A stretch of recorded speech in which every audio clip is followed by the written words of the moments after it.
I recently was on Michael Shermer's podcast. Right. And he asked me a very interesting question that I want to ask you. Uh-huh. He said to me, so you're religious? I said, yes, I'm religious. He said, okay, well, here's a question for you. Why are you Jewish and not Christian? Oh, I get that every day.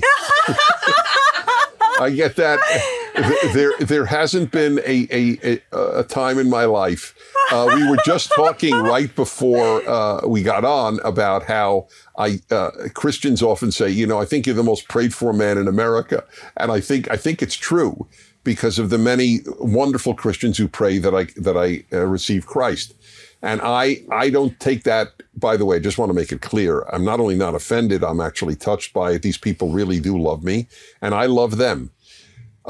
Look, that's a whole fascinating discussion. I have that every year. I have Ask a Jew, Ask a Gentile with a prominent Christian thinker, and the issue, of course, comes up.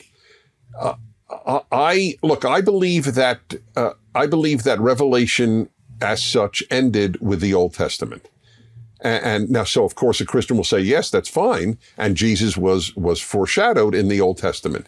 So it's a matter of faith. My biggest issue is I don't believe that anybody could die for my sins.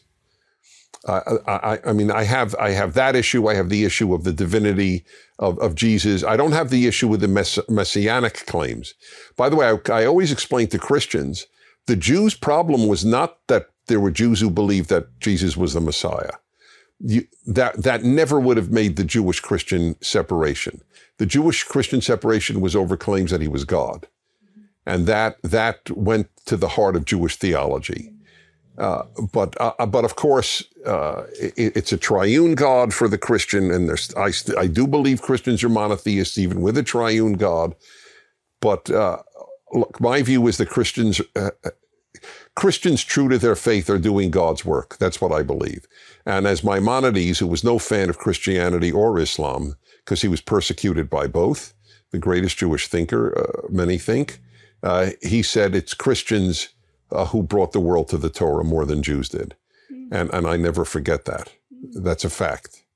The reason people know the word Genesis or Leviticus or Deuteronomy is because of Christians. In fact, I'm very sad about Jews getting as closed in their world as they did. God didn't choose the Jews to hide. God chose the Jews to spread his word.